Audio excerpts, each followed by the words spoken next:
서울 강남의 최고급 호텔, 상들리에가 반짝이고 꽃장식이 가득한 웨딩홀.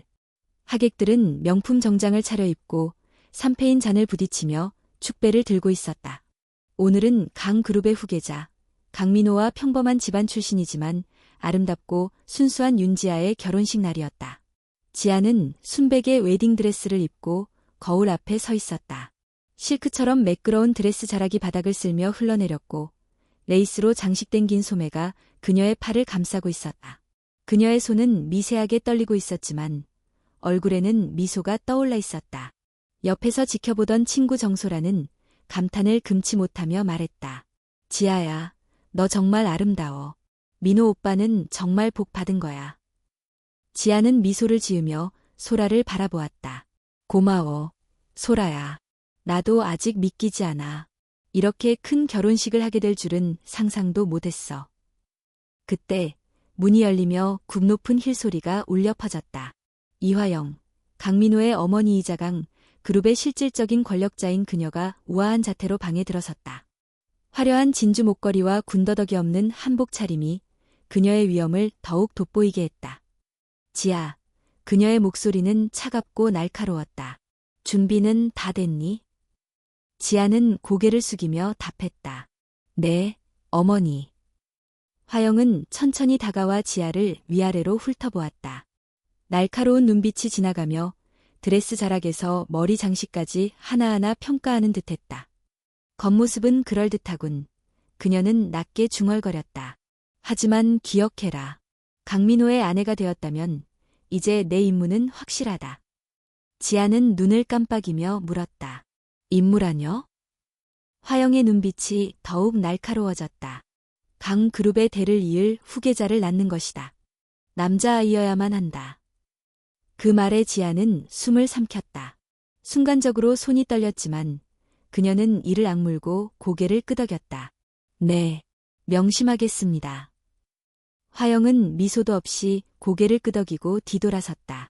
문이 닫히는 소리가 울리며 방 안에는 정막이 감돌았다. 정소라는 입을 다물지 못한 채 지아를 바라보았다. 저분, 너무 무서워. 소라가 속삭였다. 괜찮아, 지아야.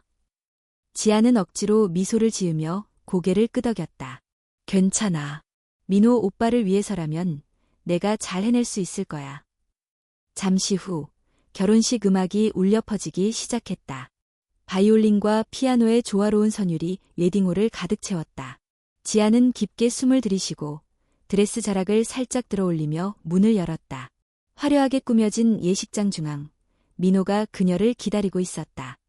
검정 수트를 입은 그의 모습은 영화 속 주인공처럼 빛나고 있었다. 그가 손을 내밀자 지아는 조심스럽게 그의 손을 잡았다. 따뜻한 온기가 그녀의 손끝에 전해졌고 지아는 눈물을 참으며 미소를 지었다. 서약이 이어지고 반지가 교환되었다. 모든 것이 완벽했다. 하객들은 박수를 치며 두 사람의 앞날을 축복했다. 민호는 지아의 손을 꼭 잡고 눈을 마주치며 속삭였다. 이제 우리 가족이야. 내가 너를 지킬게. 지아는 고개를 끄덕이며 대답했다. 나도 언제나 당신 곁에 있을게요. 그러나 그 순간 예식장 한쪽에서 차가운 눈빛이 두 사람을 지켜보고 있었다. 화영은 박수를 치지도 미소를 짓지도 않았다. 오히려 더욱 날카로운 시선으로 지아를 바라보고 있었다. 그녀의 입술은 미세하게 움직였다. 남자아이여야 한다. 그날의 행복한 미소 속에 지아는 알 수 없는 불안감을 느꼈다. 화려한 꽃장식과 상들리에의 빛 뒤에 감춰진 폭풍의 전조가 서서히 다가오고 있었다. 결혼식이 끝나고 몇 달이 지났다. 지아와 민호는 서울 강남에 위치한 고급 아파트에서 신혼생활을 시작했다. 아침이면 햇살이 거실 창을 가득 채웠고 지아는 따뜻한 차를 마시며 민호와 함께 식사를 준비했다. 민호는 바쁜 회사 일로 늦게 귀가하기 일쑤였지만 두 사람의 시간은 언제나 따뜻하고 행복했다. 그렇게 평온한 날들이 이어지던 어느 날, 지아는 갑작스러운 어지러움을 느꼈다. 아침 식사를 준비하던 중 그녀는 손에 들고 있던 잔을 떨어뜨릴 뻔했다. 민호가 놀라며 달려왔다. 괜찮아. 어디 아픈 거야? 지아는 손을 가볍게 흔들며 미소 지었다. 아니야. 그냥 잠깐 어지러웠어. 아마 피곤해서 그런가 봐. 그러나 그 어지러움은 점점 잦아졌고 매일 아침마다 속이 메스꺼워지기 시작했다. 처음에는 단순한 피로감이라 생각했지만 시간이 지날수록 증상이 심해지자 지아는 불안한 마음에 병원을 찾기로 했다. 병원에서의 검진은 오래 걸리지 않았다. 의사는 차트를 확인하고 미소를 지으며 고개를 끄덕였다. 축하합니다. 임신 8주 차이시네요. 지아의 눈이 커지며 손이 떨렸다. 정말요? 제가 임신했다고요? 의사는 다정하게 미소를 지으며 말을 이었다. 네, 건강한 아기입니다. 앞으로 정기적인 검진만 잘 받으시면 됩니다. 병원을 나서는 길, 지아의 마음은 설렘과 기쁨으로 가득했다. 그녀는 손을 배 위에 얹으며 속삭였다. 우리 아가, 이제 엄마랑 함께하는 거구나. 그날 저녁, 민호가 퇴근하자마자 지아는 미소를 감추지 못하며 그를 맞이했다. 민호는 그녀의 행복한 표정을 보고 위아해하며 물었다. 무슨 좋은 일이라도 있어? 지아는 그의 손을 잡고 소파에 앉히며 조심스럽게 말했다. 민호야, 나 임신했어. 순간 민호의 얼굴이 놀라움으로 물들었다. 정말이야? 우리 아기가 생긴 거야? 지아는 고개를 끄덕이며 눈물을 글썽였다. 응, 병원에서 확인했어. 8주 차래. 민호는 믿기지 않는 듯 손으로 자신의 얼굴을 감싸며 웃었다. 그리고 그는 지아를 꽉 껴안았다. 정말 기쁘다. 정말 고마워, 지아야. 그들의 기쁨은 며칠 동안 계속되었다. 민호는 출근 전마다 지아의 배를 살며시 쓰다듬으며 인사를 건넸고 지아는 태교의 좋은 음악을 찾아 듣고 책을 읽으며 행복한 하루하루를 보냈다. 그러나 그 행복은 오래가지 않았다. 임신 소식을 전해들은 화영의 반응은 차가웠다. 거실에 둘러앉아 가족끼리 식사를 하던 중 민호가 설레는 목소리로 말했다. 어머니, 아버지, 지아가 임신했어요. 이제 우리 가족이 더 커지겠네요. 강훈 회장은 기쁘다는 듯 고개를 끄덕였다. 그래, 잘 됐구나. 이제 후계자도 생기겠네. 하지만 화영은 전혀 미소를 보이지 않았다. 그녀는 젓가락을 내려놓으며 날카로운 목소리로 말했다. 병원에서 성별은 확인했니? 지아는 놀란 표정으로 고개를 저었다. 아직 너무 이른 시기라서 3개월이 지나야 알 수 있다고 하더라고요. 화영의 눈빛이 차갑게 빛났다. 알 수 있으면 바로 알려줘. 강그룹에는 남자 후계자가 필요하다. 불필요한 감정 낭비는 하고 싶지 않으니. 그 말에 식탁은 얼어붙은 듯 정적이 감돌았다. 민호는 당황한 듯 지아를 바라봤지만 아무 말도 하지 못했다. 지아는 억지로 미소를 지으며 고개를 숙였다. 네, 어머니. 그날 밤 지아는 침대에 누워 천장을 바라보았다. 행복할 줄만 알았던 임신 소식이 이렇게 무거운 압박으로 돌아올 줄은 몰랐다. 민호가 옆에 누워 손을 잡아주었지만 그의 손은 차가웠다. 괜찮아, 지아야. 어머니가 그냥 기대가 커서 그러시는 거야. 우리 아기는 소중한 거니까 남자든 여자든 상관없어. 그러나 그의 말은 지아의 마음에 닿지 않았다. 그가 어머니의 뜻에 반대할 수 없다는 걸 지아는 너무나 잘 알고 있었다. 그녀는 배를 감싸 안으며 속삭였다. 괜찮아. 엄마가 널 지켜줄 거야. 하지만 그녀는 몰랐다. 그 약속을 지키기 위해 얼마나 큰 대가를 치러야 할지. 임신 소식이 전해진 지 몇 주가 지났을 때 화영은 지아에게 연락을 했다. 차가운 목소리로 그녀를 본가로 부른 화영은 더 이상 기다릴 수 없다는 듯이 강압적인 태도를 보였다. 내일 오전 10시에 병원 예약을 잡았다. 성별을 확인해야 한다. 화영은 단호하게 말했다. 지아는 잠시 당황했지만 곧 고개를 끄덕였다. 네, 어머니. 하지만 그날 밤 민호와 단둘이 있을 때 지아는 조심스럽게 물었다. 민호야, 꼭 성별을 지금 확인해야 하는 걸까? 아직 건강하게 자라고 있는지 먼저 확인하는 게 중요하지 않을까? 민호는 잠시 망설였다가 고개를 저었다. 어머니가 중요하게 생각하시는 일이라서 그냥 따르는 게 좋을 것 같아. 괜히 불편하게 만들지 말자. 지아의 가슴은 무겁게 내려앉았다. 그녀는 민호의 눈빛에서 불안함과 두려움을 읽을 수 있었다. 그는 언제나 화영 앞에서는 무력했고 그녀의 결정에 반대할 용기가 없었다.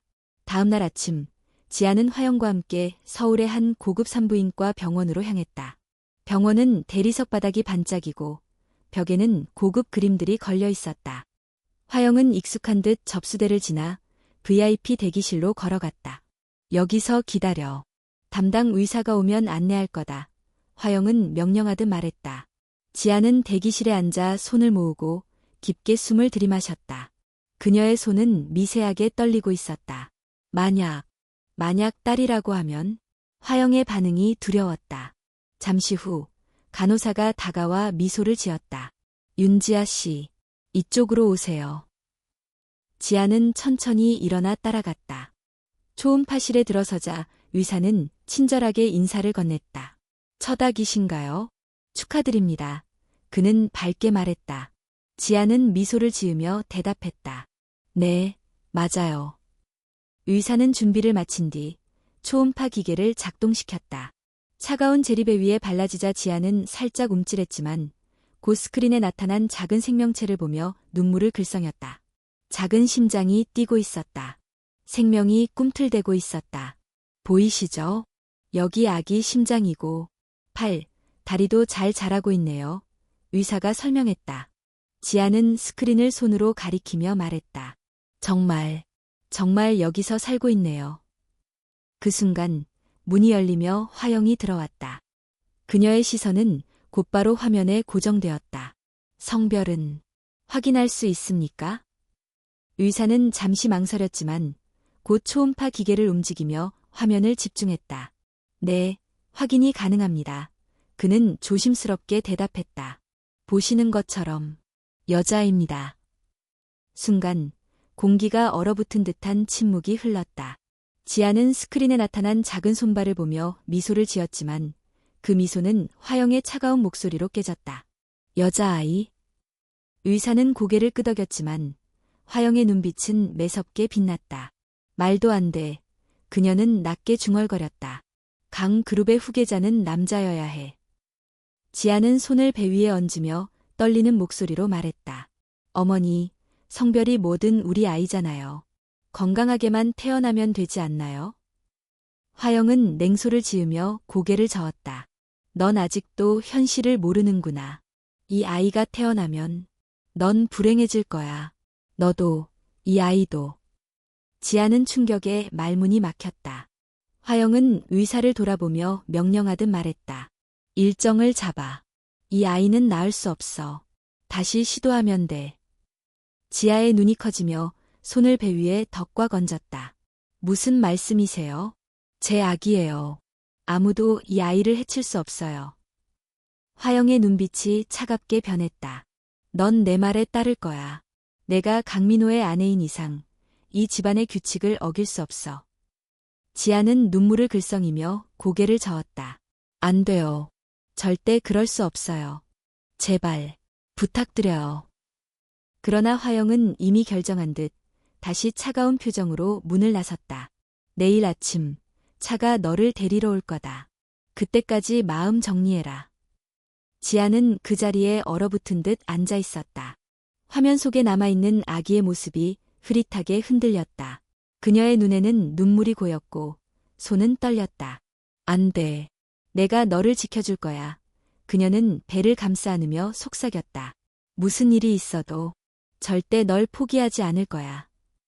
그날 밤 지아는 결심했다. 이대로 두면 그녀의 딸은 세상에 빛을 보지 못할 것이다. 민호에게 도움을 청하고 싶었지만 그는 이미 어머니의 영향력에서 벗어나지 못했다. 결국 지아는 짐을 챙기기 시작했다.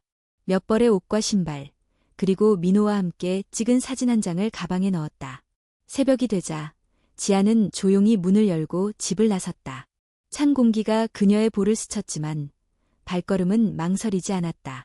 눈앞에 펼쳐진 어두운 길은 낯설었지만 그 길 끝에는 그녀와 딸의 자유가 있을 것이라는 믿음만이 그녀를 움직이게 했다. 서울의 겨울은 유난히 매서웠다.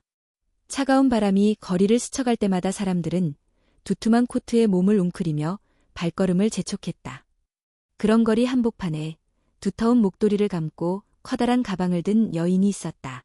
윤지아였다. 그녀는 강민호의 집을 떠난 지 며칠이 지났지만 마음은 여전히 불안했다. 서울의 낯선 거리는 그녀에게 너무도 차갑고 험난했다. 처음에는 지인의 도움을 받아 몇 번의 밤을 보냈지만 오래 머무를 수 없다는 것을 깨달았다. 지아는 그동안 모아두었던 적은 돈을 주고 작은 고시원 방을 구했다. 방은 좁고 눅눅한 냄새가 났지만 지아는 더 이상 바랄 것이 없었다. 중요한 것은 안전한 곳이었다. 이곳에서는 아무도 그녀를 찾지 못할 것만 같았다. 여기서 우리 잘 버텨보자. 지아는 배를 쓰다듬으며 속삭였다. 그녀는 하루도 쉬지 않고 일했다. 새벽에는 신문 배달을 했고 오전에는 작은 카페에서 설거지를 도왔다. 오후에는 사무실 청소를 맡아 쉴 틈 없이 움직였다. 힘들고 지친 하루가 이어졌지만 그녀는 단 한 번도 포기할 생각을 하지 않았다. 정소라, 그녀의 오랜 친구이자 유일한 버팀목이 되어준 사람은 종종 지아를 찾아왔다. 소라는 근처에서 작은 카페를 운영하며 지아에게 일자리를 소개해주고 따뜻한 커피 한 잔을 내밀며 힘을 주었다. 너 정말 대단하다. 지아야. 소라는 어느 날 커피를 내려놓으며 말했다. 나였으면 진작 포기했을 거야. 지아는 커피잔을 감싸며 미소 지었다. 포기할 수 없어. 뱃속에 아이가 있으니까. 내가 아니면 누가 이 아이를 지켜주겠어? 소라는 잠시 그녀를 바라보다가 고개를 끄덕였다. 맞아. 넌 누구보다 강한 사람이야. 내가 도울 수 있는 건 언제든 말해. 그렇게 시간이 흘렀다. 지아의 배는 점점 불러왔고 움직일 때마다 무거워졌다. 하지만 그녀는 그 무게가 싫지 않았다. 오히려 하루하루 커져가는 배를 보며 마음속에 희망이 자라났다. 그러던 어느 날 밤, 매서운 바람이 창문을 흔들던 그날, 지아는 갑작스러운 진통을 느꼈다. 깊은 새벽, 차가운 방 안에서 홀로 몸을 웅크리며 그녀는 숨을 몰아쉬었다. 아, 안 돼. 지금 이러면 안 돼. 그녀는 휴대전화를 꺼내 떨리는 손으로 번호를 눌렀다. 신호가 길게 울린 뒤 드디어 소라가 전화를 받았다. 여보세요? 지아야. 무슨 일이야? 지아는 숨을 몰아쉬며 간신히 대답했다. 소라야. 나 아기가 나오려고 해. 소라는 놀란 목소리로 대답했다. 뭐, 지금, 어디야? 거기서 기다려. 내가 지금 갈게. 전화를 끊자마자 소라는 한밤중에도 불구하고 차를 몰고 달려왔다. 그녀는 지아를 부축하며 차 뒷자리에 눕혔고 두 손을 꼭 잡았다. 괜찮아. 내가 옆에 있어. 조금만 참아. 병원까지 얼마 안 남았어. 차가 거리를 달리는 동안 지아는 깊게 숨을 들이쉬며 눈을 감았다. 땀이 이마를 타고 흘렀고 진통은 점점 더 강하게 밀려왔다. 제발, 우리 아가, 무사히 나와줘. 소라는 운전대를 꽉 쥐며 속도를 올렸다. 조금만 더. 다 왔어. 그리고 마침내 응급실 문이 열리고 간호사들이 달려왔다. 지아는 휠체어에 실려 분만실로 옮겨졌고 소라는 그녀의 손을 놓지 않았다. 너무 무서워. 지아가 속삭이듯 말했다. 소라는 미소를 지으며 손을 꼭 잡았다. 넌 지금까지 혼자서도 잘 해냈어. 이제 마지막이야. 힘내자. 의사들이 준비를 마치고 지아를 진정시켰다. 숨을 깊게 쉬세요. 이제 조금만 더 힘을 주세요. 의사가 차분한 목소리로 말했다. 지아는 이를 악물고 눈을 감았다. 땀이 비 오듯 흐르고 온몸이 타들어가는 듯한 고통이 몰려왔다. 하지만 그녀는 멈추지 않았다. 그녀의 아이, 그녀의 딸이 이 세상에 나올 때까지 멈출 수 없었다. 그리고 마침내 날카로운 울음소리가 분만실에 울려 퍼졌다. 의사는 조심스럽게 갓 태어난 아기를 안아 올리며 말했다. 건강한 딸입니다. 아주 예쁜 아기네요. 지아의 눈에서 뜨거운 눈물이 흘러내렸다. 그녀는 두 손을 뻗어 딸을 받아 안았다. 작은 얼굴, 작은 손가락, 그리고 고운 숨소리까지 모든 것이 기적처럼 느껴졌다. 서진아, 너를 기다렸어. 지아는 딸의 얼굴에 입을 맞추며 속삭였다. 이 세상에 온 걸 환영해. 소라는 옆에서 눈물을 훔치며 지아를 바라보았다. 정말 잘 해냈어. 너도, 그리고 서진이도. 그렇게 지아는 이제 한 아이의 엄마가 되었다. 비록 힘들고 고된 길이었지만 그녀는 포기하지 않았다. 서진의 손을 잡은 순간 그녀는 깨달았다. 앞으로 어떤 일이 닥쳐도 자신은 이 아이를 위해 끝까지 싸울 것이라는 걸. 서진이 태어난 그날, 서울에는 하얀 눈이 소복이 내리고 있었다. 창문 밖으로 보이는 거리마다 눈이 쌓여 있었고 나뭇가지들도 하얀 옷을 입은 듯 고요하게 흔들리고 있었다. 지아는 병실 침대에 누워 조심스럽게 품에 안긴 아기를 내려다보았다. 서진은 자그마한 손을 꼭 쥔 채 지아의 품에서 고르게 숨을 쉬고 있었다. 작은 콧날, 동그란 볼, 그리고 연약한 손가락까지 모든 것이 신비로웠다. 정말 내가 내 딸이 맞구나. 지아는 속삭이며 서진의 작은 손을 살며시 잡았다. 이렇게 예쁘게 태어나줘서 고마워. 옆에서 지켜보던 소라는 감동한 듯 눈물을 훔쳤다. 정말 신기해. 너 혼자서 이렇게 잘 해내다니. 지아야, 넌 정말 강한 사람이야. 지아는 미소를 지으며 소라를 바라보았다. 아니야. 내가 강한 게 아니라 서진이가 날 강하게 만들어준 거야. 소라는 고개를 끄덕이며 따뜻한 차 한 잔을 지아에게 건넸다. 앞으로 더 힘들겠지만 내가 옆에 있을게. 언제든 필요하면 말해. 고마워, 소라야. 지아는 진심 어린 미소를 지으며 차를 한 모금 마셨다. 따뜻한 온기가 목을 타고 내려가며 몸을 녹여주었다.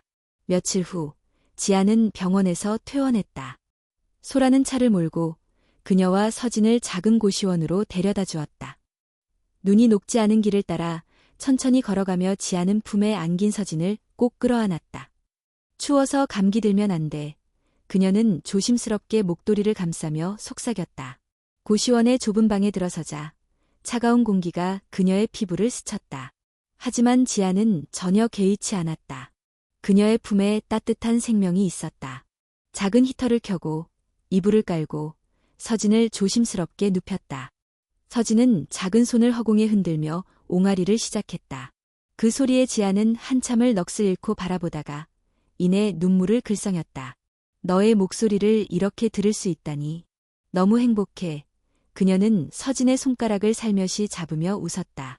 시간이 흐르며 지아는 점차 새로운 일상에 적응해 나갔다. 새벽에는 신문 배달을 하고 오전에는 소라의 카페에서 서빙을 도왔다. 오후에는 사무실 청소를 하며 힘든 하루를 보냈지만 그녀의 얼굴에는 미소가 사라지지 않았다. 그녀가 일하는 동안 소라는 서진을 돌봐주었다. 카페 구석에 작은 아기 침대를 마련해두고 손님들이 없는 시간에는 서진과 놀아주었다. 손님들도 서진을 볼 때마다 환하게 웃으며 귀여워했고 그것이 지아에게 큰 힘이 되었다. 정말 서진이는 복덩이야. 소라는 늘 그렇게 말했다. 너한테도 나한테도. 지아는 서진을 안아들며 고개를 끄덕였다. 맞아. 이 아이가 내 전부야. 어떤 일이 있어도 내가 끝까지 지켜줄 거야. 그렇게 1년이 흘렀다. 서진은 첫걸음을 떼었고 엄마라는 단어를 처음으로 입에 담았다. 그 순간 지아는 기쁨에 눈물을 쏟았고 서진을 꼭 끌어안았다. 내가 이렇게 잘하는 걸 볼 수 있다니. 정말 꿈만 같아. 지아는 속삭였다. 서진은 해맑게 웃으며 작은 손을 흔들었다. 하지만 세상은 그렇게 순탄치만은 않았다. 어느 겨울, 서진이 갑자기 열이 오르기 시작했다. 처음에는 단순한 감기라고 생각했지만 시간이 지날수록 서진의 상태는 악화되었다. 그녀의 얼굴은 창백해졌고 숨을 쉴 때마다 가쁜 소리가 났다. 지아는 당황한 마음에 급하게 병원으로 달려갔다. 의사는 진단을 내리며 심각한 표정으로 말했다. 폐렴 증세가 보입니다. 당장 입원 치료를 받아야 해요. 그렇지 않으면 위험할 수 있습니다. 지아는 손을 떨며 물었다. 그럼 입원비는 얼마나 드나요? 의사는 잠시 차트를 보더니 대답했다. 보험이 없으시니까 아마 초기 치료비만 해도 1,000만 원 이상이 들 겁니다. 지아는 그 자리에서 숨이 막히는 듯한 충격을 받았다. 그동안 열심히 일하며 모은 돈은 고작 몇십만 원에 불과했다. 모든 걸 팔아도 그 금액에는 한참 못 미쳤다. 부탁드려요. 지아는 눈물을 글썽이며 간청했다. 서진이는 제 전부예요. 제발, 조금만 시간을 주세요. 그러나 병원 측은 냉정했다. 죄송합니다. 선결제가 되지 않으면 입원은 어렵습니다. 지아는 무릎을 꿇고 손을 모았다. 제발, 제발 부탁드려요. 제 딸을 살려주세요. 의사는 난처한 표정을 지으며 고개를 저었다. 저희도 규정을 어길 수는 없습니다. 지아는 병원을 나와 서진을 꼭 끌어안았다. 작은 몸이 그녀의 품에서 떨리고 있었다. 서진은 힘없이 눈을 뜨고 지아를 바라보며 작은 목소리로 말했다. 엄마, 나 괜찮아. 그 말을 듣는 순간 지아는 결심했다. 어떻게든 어떤 방법을 써서라도 서진을 살려야 한다고. 그 방법이 무엇이든 상관없었다. 그리고 그녀는 한 가지 소식을 떠올렸다. 며칠 전 소라가 건네준 신문기사. 강민호, 재벌가 상속자와 화려한 결혼 예정. 지아의 눈이 흔들렸다. 가슴속에 남아있던 분노와 슬픔, 그리고 희망이 복잡하게 얽혀왔다. 민호, 서진이를 살릴 수 있는 사람은 너뿐이야. 지아는 서진을 품에 안고 결심에 찬 눈빛으로 발걸음을 내디뎠다. 서울의 고급 호텔, 화려한 샹들리에가 빛나고 붉은 카페트 위 깔린 예식장은 손님들로 가득했다. 강그룹의 후계자 강민호와 재벌가의 딸인 최유진의 결혼식이었다. 대기업 간의 결합으로 인해 모든 언론이 집중했고 수많은 기자들이 플래시를 터뜨리며 그 순간을 기록하고 있었다. 민호는 검은 턱시도를 입고 단상 위에 서 있었다. 그는 사람들 앞에서 미소를 지었지만 그 미소에는 어딘가 공허함이 깃들어 있었다. 그의 옆에 서 있는 유진은 순백의 드레스를 입고 완벽한 미소를 지으며 손님들에게 인사하고 있었다. 그때였다. 예식장 입구 쪽에서 작은 소란이 일어났다. 몇몇 하객들이 고개를 돌려 바라보았고 경호원들이 다급하게 움직였다. 먼지에 찌든 외투를 걸친 한 여자가 어린아이를 품에 안고 있었다. 여자의 얼굴은 창백했고 눈가에는 눈물이 고여 있었다. 그 여자는 바로 지아였다. 그녀는 흐트러진 머리칼과 피곤한 눈빛으로 예식장 한가운데로 걸어 들어왔다. 품에 안긴 아이, 서진의 얼굴은 창백했고 숨소리는 가늘고 위태로웠다. 지아는 떨리는 다리로 예식장 중앙까지 걸어가더니 무릎을 꿇었다. 차가운 대리석 바닥에 무릎이 닿는 순간 사람들은 숨을 멈췄다. 민호 씨, 그녀는 떨리는 목소리로 외쳤다. 제발, 제 딸을, 서진이를 살려주세요. 민호의 눈이 커지며 그녀를 향했다. 믿기지 않는다는 듯 그는 몇 걸음 뒤로 물러섰다. 옆에 서 있던 유진은 당황한 표정으로 민호를 쳐다보았다. 저 여자가 누구야? 유진이 낮게 속삭였다. 민호는 입술을 굳게 다물고 그녀를 바라보았다. 지아? 화려한 드레스와 완벽하게 세팅된 예식장 한가운데 지아는 무릎을 꿇은 채 두 손으로 서진을 안고 있었다. 서진의 얼굴은 땀에 젖어 있었고 그녀의 작은 가슴은 힘겹게 오르내렸다. 하객들은 수군거리기 시작했다. 저 여자는 누구지? 강민호 씨의 예견인 아니야. 저 아이, 민호 씨 아이 아니야. 속삭임이 점점 커졌고 화영이 그 소리를 듣고 얼굴이 굳어졌다. 그녀는 빠르게 걸어와 지아 앞에 섰다. 눈빛은 차갑게 얼어붙어 있었고 입술은 단단히 닫혀 있었다. 여기서 지금 뭐 하는 짓이야? 화영이 낮게 그러나 강하게 내뱉었다. 지아는 떨리는 목소리로 대답했다. 서진이가 아파요. 병원에서 치료를 받지 않으면 생명이 위험하대요. 화영은 코웃음을 치며 고개를 저었다. 그게 나랑 무슨 상관이지? 이미 끝난 일이야. 내가 이 집을 나간 이상 우리랑 아무 상관없다고. 지아는 두 손을 떨며 더 깊이 고개를 숙였다. 제발, 부탁드려요. 서진이는 민호 씨의 딸이에요. 당신의 손녀라고요. 순간 예식장은 숨소리조차 들리지 않을 만큼 조용해졌다.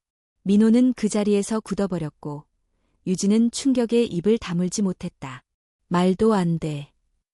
유진이 뒤로 물러서며 중얼거렸다. 그럴 리가 없잖아.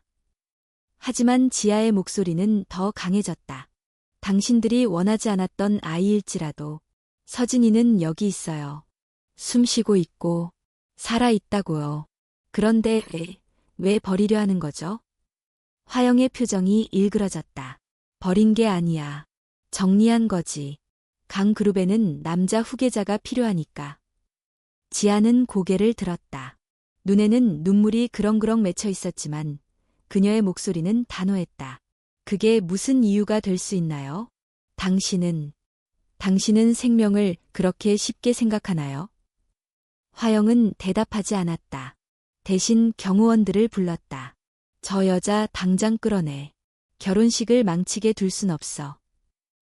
경호원들이 다가오자 지아는 품에 서진을 더 세게 끌어안았다. 안 돼요. 제발 민호 씨. 당신이라도 도와줘요. 그때 민호가 움직였다. 그는 천천히 그러나 확실하게 걸음을 옮겨 지아와 서진 앞으로 다가갔다. 경호원들이 멈춰섰다. 그의 눈빛은 흔들리고 있었지만 그 안에는 강한 결심이 서려 있었다. 멈춰. 민호는 단호하게 말했다. 아무도 손대지 마. 화영은 놀란 얼굴로 그를 바라보았다. 민호야, 지금 뭐 하는 거니? 이 결혼식을 망치겠다는 거야? 민호는 눈을 감았다가 천천히 떴다. 그리고 조용히 대답했다. 저 아이, 정말 내 딸이 맞아요? 지아는 눈물을 흘리며 고개를 끄덕였다. 맞아요. 서진이는 당신의 딸이에요. 순간 민호의 눈빛이 흔들렸다. 그는 한 걸음 더 다가가 조심스럽게 서진의 얼굴을 내려다보았다. 그리고 그의 손이 떨리며 서진의 작은 손을 잡았다. 서진은 눈을 살며시 뜨더니 희미하게 미소를 지었다. 아빠? 그 한마디에 민호의 눈에 눈물이 맺혔다. 그는 서진을 안으며 속삭였다. 미안해. 이제 내가 지켜줄게. 화영은 그 모습을 바라보며 경악했다. 말도 안 돼. 민호야, 정신 차려. 하지만 민호는 뒤를 돌아보지 않았다. 그는 서진을 품에 안고 지아의 손을 잡았다. 가자. 서진이를 살려야 해. 지아는 눈물을 흘리며 그의 손을 꽉 잡았다. 그리고 두 사람은 서진을 안고 예식장을 빠져나갔다. 그들의 뒷모습이 사라질 때까지 예식장은 고요했다. 아무도 한마디도 하지 못했다. 오로지 남은 것은 흔들리는 샹들리에와 깨진 듯한 화영의 표정뿐이었다. 차가운 겨울바람이 거리를 스치며 민호의 얼굴을 얼얼하게 때렸다. 그는 서진을 품에 안고 병원으로 달려갔다. 지아는 그의 옆에서 한 손으로 서진의 이마를 짚으며 떨리는 목소리로 말했다. 제발, 조금만 더 참아줘. 서진아, 이제 다 왔어. 민호는 이를 악물고 발걸음을 재촉했다. 그의 머릿속은 복잡하게 얽혀 있었지만 지금 중요한 것은 단 하나였다. 서진을 살리는 것. 응급실 문이 열리자 간호사들이 다가와 서진을 안아들었다. 어린아이가 고열이 심하네요. 폐렴 증세가 보입니다. 지금 바로 검사에 들어가겠습니다. 간호사는 빠르게 설명하며 서진을 안고 안쪽으로 사라졌다. 지아는 그 자리에서 주저앉으며 숨을 몰아쉬었다. 눈물은 이미 그녀의 볼을 타고 흐르고 있었다. 제발 우리 서진이를 살려주세요. 민호는 그녀의 옆에 무릎을 꿇고 손을 잡았다. 그의 손도 떨리고 있었다. 괜찮을 거야. 서진이는 강하니까. 반드시 이겨낼 거야. 그의 목소리는 떨렸지만 지아는 그의 눈에서 진심을 읽을 수 있었다. 그동안 그녀가 알고 있던 민호와는 다른 결단력 있는 눈빛이었다. 시간이 얼마나 흘렀을까. 병실에 불이 꺼지고 의사가 천천히 다가왔다. 지아와 민호는 동시에 일어나 그의 눈을 바라보았다. 서진이는 지금 안정화되었습니다. 다행히 치료가 빨라서 큰 위험은 넘겼습니다.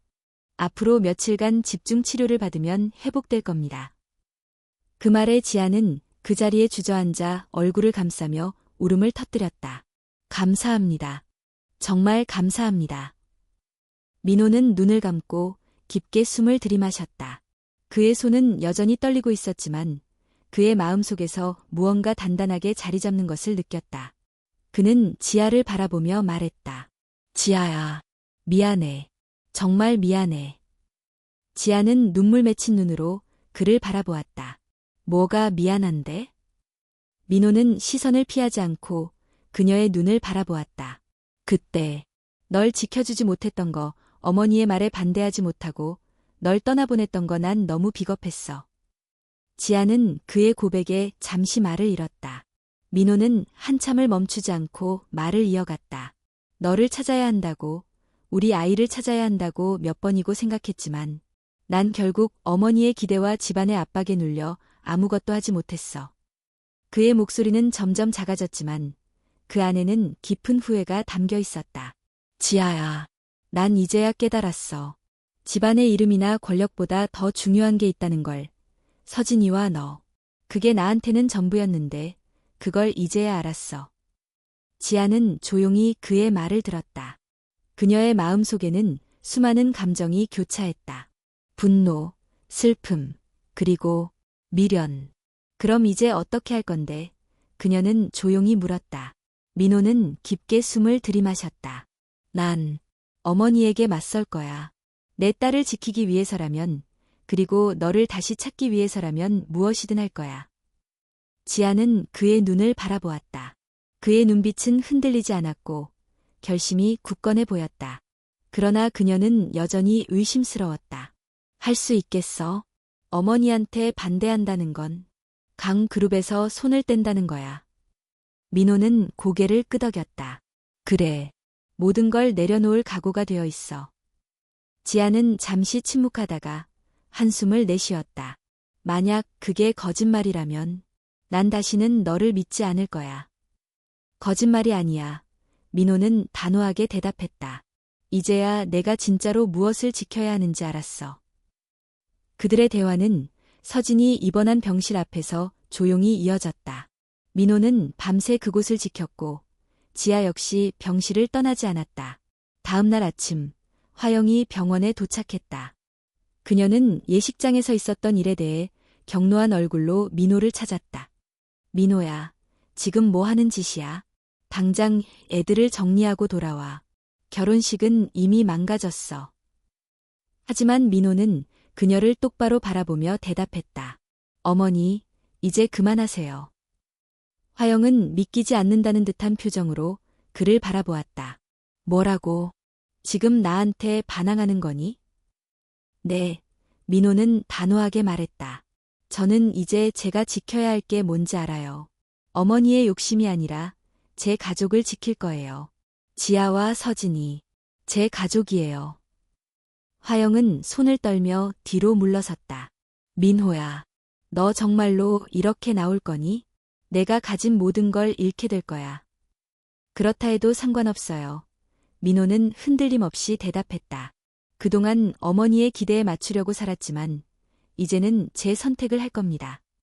그의 목소리는 단호했고 그의 눈빛은 흔들림이 없었다. 화영은 한참 동안 아무 말도 하지 못했다. 그 침묵 속에서 민호는 지아의 손을 잡았다. 이제부터는 내가 지킬게.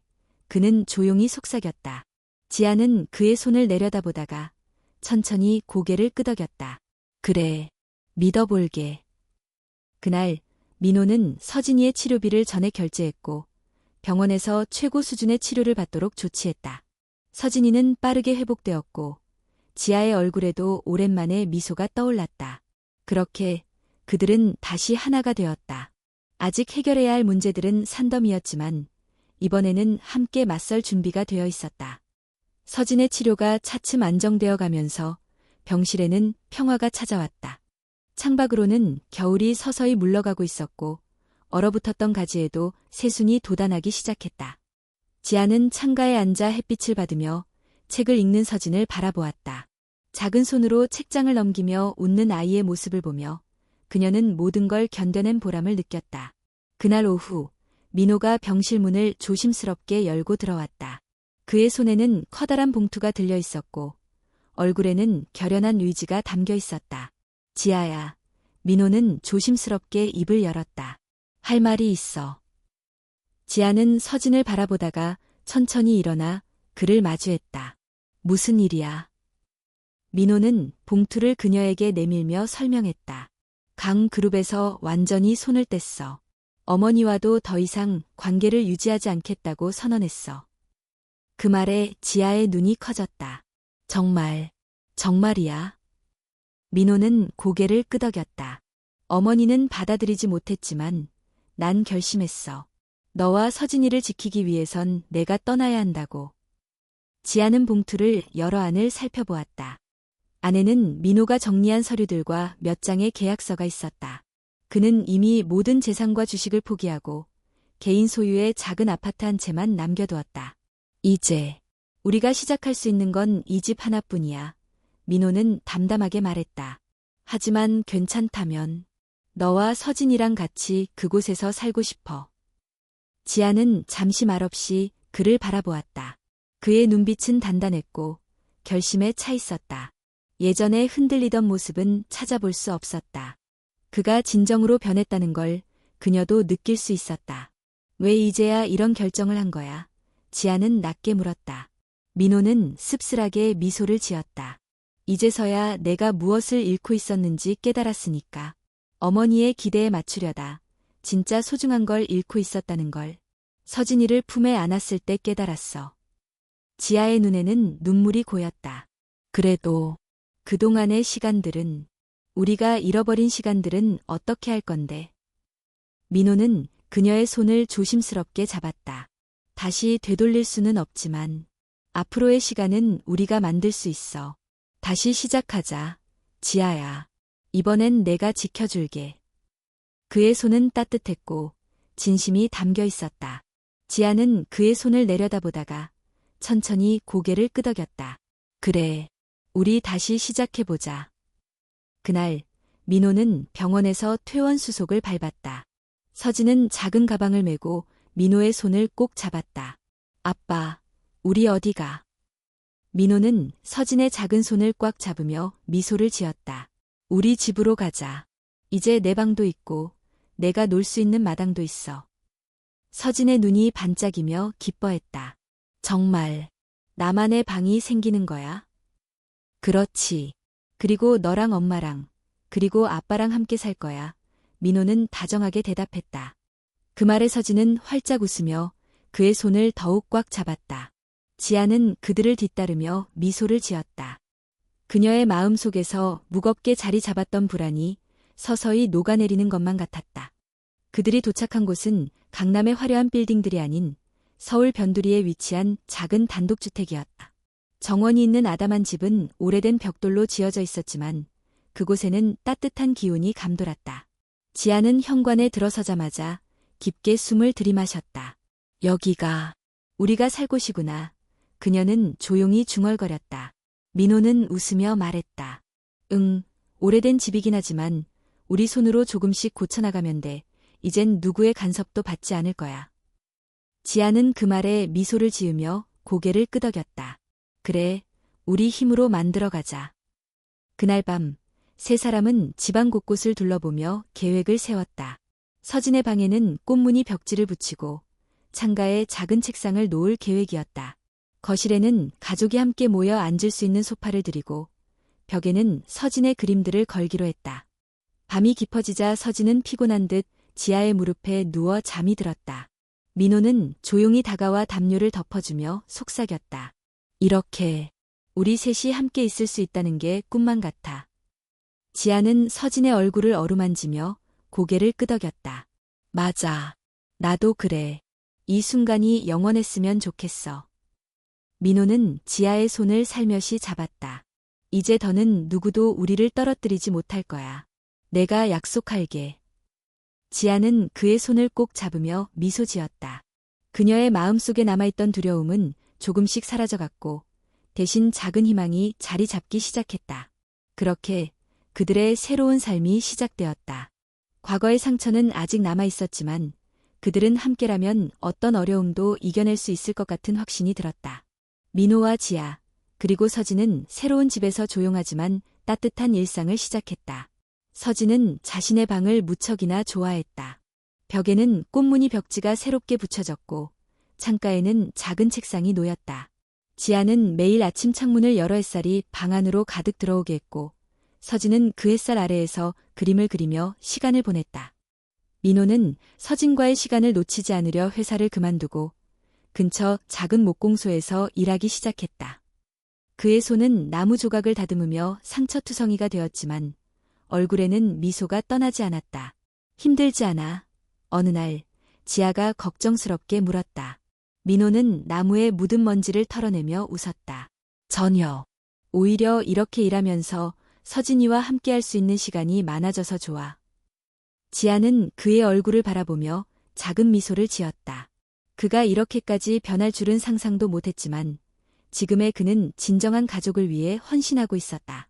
그러나 그들의 평온한 일상 속에서도 화영의 존재는 여전히 그림자처럼 남아있었다. 강 그룹에서 손을 뗀 민호에 대한 소문은 금세 퍼졌고 그의 결단은 재벌가의 큰 화제로 떠올랐다. 사람들은 그가 가족을 위해 모든 걸 포기했다며 놀라워했고 일부는 그를 비웃기도 했다. 그날 오후 민호가 일을 마치고 돌아왔을 때 문 앞에 낯익은 그림자가 서 있었다. 화영이었다. 그녀는 여전히 고급스러운 옷차림을 하고 있었지만 얼굴에는 예전의 기세가 사라지고 깊은 피로가 묻어 있었다. 어머니. 민호는 놀란 표정으로 입을 열었다. 화영은 그를 한참 동안 바라보다가 천천히 입을 뗐다. 너 정말 여길 떠나서 이렇게 살고 있구나. 민호는 고개를 끄덕였다. 네, 여기가 이제 우리 집이에요. 제 가족과 함께하는 곳이에요. 화영은 깊게 한숨을 내쉬며 시선을 돌렸다. 내가 그렇게까지 고집을 부릴 줄은 몰랐다. 민호는 그녀의 눈을 똑바로 바라보며 대답했다. 어머니, 저는 이제 깨달았어요. 가족은 권력이나 돈으로 지킬 수 있는 게 아니에요. 제가 지켜야 할 건 우리 아이와 지아예요. 화영의 손이 미세하게 떨렸다. 그녀는 고개를 돌려 집안을 바라보았다. 창문 너머로 서진이 그림을 그리며 환하게 웃고 있었다. 그녀의 눈빛이 미세하게 흔들렸다. 저 아이가, 서진이가 내 손녀란 말이지. 민호는 고개를 끄덕였다. 네, 어머니의 손녀예요. 제가 세상에서 가장 소중하게 지켜야 할 존재예요. 잠시 침묵이 흘렀다. 화영은 그 침묵 속에서 깊게 숨을 들이쉬고 떨리는 목소리로 입을 열었다. 나 잘못했구나. 민호의 눈이 커졌다.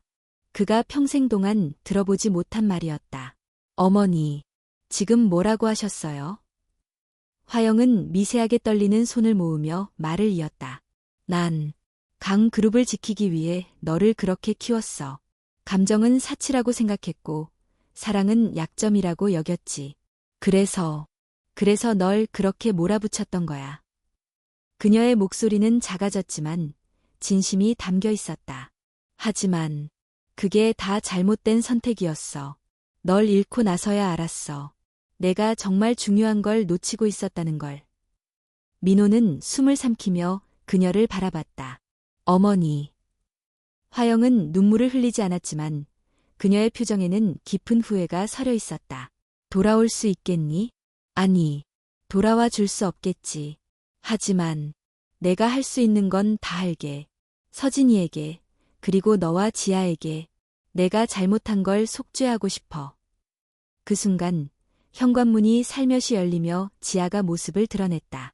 그녀는 두 사람의 대화를 멀리서 들었는지 놀란 표정으로 화영을 바라보고 있었다. 화영은 잠시 망설이다가 고개를 숙였다. 지아야, 미안하다. 정말 미안해. 지아는 아무 말 없이 그녀를 바라보았다. 그동안 겪었던 아픔과 상처가 순간적으로 떠올랐지만 그녀의 눈에는 분노보다 슬픔이 더 짙게 깔려 있었다. 서진이를 그렇게 대했던 건 정말 용서할 수 없었어요. 지아는 낮게 속삭였다. 하지만 어머니가 진심으로 회개하신다면 저도 노력해 볼게요. 화영의 눈이 커졌고 그녀는 떨리는 목소리로 말했다. 정말로 용서해 줄 수 있니? 지아는 잠시 망설이다가 고개를 끄덕였다. 네, 서진이에게 좋은 할머니가 되어주신다면 저도 다시 믿어볼게요. 그 말에 화영은 눈물을 참으며 고개를 숙였다. 고마워. 정말 고마워. 그렇게 그들은 아주 천천히 그리고 조심스럽게 다시 하나가 되기 시작했다. 아직 모든 것이 완벽하게 회복된 것은 아니었지만 적어도 이제는 서로를 이해하려는 마음이 있었다. 민호는 그들의 모습을 바라보며 작게 미소를 지었다. 그가 꿈꾸던 가족의 모습이 이제야 비로소 조금씩 완성되어 가고 있었다. 서울의 추운 겨울이 지나고 따스한 봄 기운이 찾아왔다. 집 앞에 심어둔 작은 매화나무가 꽃망울을 터뜨리며 향기를 퍼뜨렸다. 민호는 정원 한쪽에서 나무를 손질하고 있었고 지아는 서진과 함께 작은 텃밭에 씨앗을 뿌리고 있었다. 엄마, 이 씨앗은 무슨 꽃이 피는 거야? 서진이 손가락으로 작은 씨앗을 가리키며 물었다. 지아는 서진의 머리를 살짝 쓰다듬으며 미소 지었다. 이건 해바라기야. 여름이 되면 아주 커다랗고 노란 꽃이 필 거야. 서진의 눈이 반짝이며 환하게 웃었다. 그럼 나 해바라기랑 사진 찍을래. 지아는 고개를 끄덕이며 따뜻한 눈길로 딸을 바라보았다. 그럼 예쁘게 피면 엄마가 사진 많이 찍어줄게. 그때 현관 쪽에서 누군가가 문을 두드렸다. 지아는 손에 묻은 흙을 털며 문 쪽으로 걸어갔다. 문을 열자 우체부가 환하게 웃으며 편지 한 통을 건네주었다. 여기 윤지아 씨 맞으시죠? 편지 왔습니다. 지아는 고개를 숙여 감사 인사를 한 뒤 손에 든 편지를 바라보았다. 발신인 없음. 평범한 흰 봉투에는 발신자 이름도 주소도 적혀 있지 않았다. 지아는 잠시 망설이다가 천천히 봉투를 뜯었다. 안에는 깔끔하게 접힌 편지와 함께 두꺼운 문서가 들어있었다. 편지를 펼치자 단정한 필체로 쓰인 글씨가 눈에 들어왔다. 지아에게 오랜 시간 동안 많은 상처를 줬지. 너와 서진이에게 돌이킬 수 없는 고통을 남겼다는 걸 잘 알고 있다. 하지만 이제는 내가 할 수 있는 최선을 다하려고 해. 이 문서는 서진이의 미래를 위한 것이다. 너희가 다시는 힘들지 않도록 내가 할 수 있는 모든 걸 남겨두었다. 서진이가 건강하게 자라서 예쁜 꽃처럼 피어나길 바란다. 이화영. 지아는 손에 든 문서를 천천히 펼쳤다. 그 안에는 서진 명의의 신탁계좌와 교육 지원 자금이 포함된 서류들이 깔끔하게 정리되어 있었다. 강 그룹의 주식 일부가 서진의 이름으로 이전되어 있었고 대학까지의 학비와 생활비가 충분히 지원될 수 있도록 설정된 것이었다. 지아는 손을 떨며 그 서류를 바라보았다. 믿을 수 없다는 듯 몇 번이고 문장을 읽어내려갔다. 이게 정말 어머니가. 그때 민호가 다가와 그녀의 손에 든 편지와 서류를 살펴보았다. 그의 눈도 커지며 놀란 표정을 지었다. 어머니가 이렇게까지 하셨다고? 지아는 아무 말도 하지 못했다. 그녀의 눈에는 눈물이 맺혀 있었다. 그동안의 아픔과 상처가 떠올랐지만 동시에 화영의 진심 어린 회개의 마음도 느껴졌다. 정말 변하신 걸까? 지아가 떨리는 목소리로 말하자 민호는 그녀의 어깨를 감싸며 부드럽게 말했다. 어머니도 이제야 깨달으신 것 같아. 우리를 잃고 나서야 진짜 중요한 게 무엇인지. 그들은 잠시 아무 말 없이 서로를 바라보았다. 그리고 천천히 두 사람의 시선이 마당에서 해맑게 웃으며 놀고 있는 서진에게로 향했다. 서진은 텃밭에 물을 주며 신이 나서 뛰어다니고 있었다. 그녀의 손끝에서 물방울이 튀며 작은 새싹에 닿았다. 해가 비치는 곳에서 서진은 마치 한 송이 꽃처럼 빛나고 있었다. 우리 서진이 정말 예쁘게 자랄 거야. 지아는 눈물을 닦으며 미소 지었다. 민호도 함께 웃으며 고개를 끄덕였다. 그럼. 그리고 우리가 함께 지켜줄 거야. 그날 저녁, 지아는 서진을 재우고 난 후 작은 상자를 꺼냈다. 그 안에는 그동안 모아두었던 사진들과 편지들이 차곡차곡 쌓여 있었다. 그 위에 오늘 받은 화영의 편지를 조심스럽게 올려두었다. 서진이가 커서 이걸 보면 우리 가족이 얼마나 힘들었는지 그리고 어떻게 다시 하나가 되었는지 알 수 있겠지. 지아는 혼잣말을 하며 작은 미소를 지었다. 그리고 그녀는 조용히 창밖을 바라보았다. 밤하늘에는 별들이 총총히 빛나고 있었고 그중 하나가 유난히 밝게 반짝이고 있었다. 그녀는 두 손을 모아 살며시 속삭였다. 감사합니다. 모든 것이 제자리를 찾게 해주셔서. 그날 이후 민호와 지아, 그리고 서진의 일상은 단순하지만 따뜻했다. 매일 아침 일찍 일어나 함께 식사를 하고 서진은 유치원에 가서 친구들과 뛰어놀았다. 민호는 목공소에서 일하며 손에 땀을 묻혔고 지아는 근처의 작은 꽃집에서 일하며 하루하루를 보냈다. 가끔 화영이 찾아와 서진과 시간을 보내곤 했고 서진은 할머니를 만날 때마다 환하게 웃었다. 세상은 여전히 빠르게 돌아가고 있었지만 그들의 시간은 조용하고 평화로웠다. 서로의 손을 잡고 함께 걸어가는 길은 더 이상 두렵지 않았다. 작은 집 앞마당에는 해바라기가 활짝 피어나 있었고 서진은 그 앞에서 환하게 웃으며 사진을 찍었다. 민호와 지아는 그 모습을 바라보며 서로의 손을 잡았다. 그렇게 그들의 삶은 단순하지만 소중한 행복으로 채워져 갔다.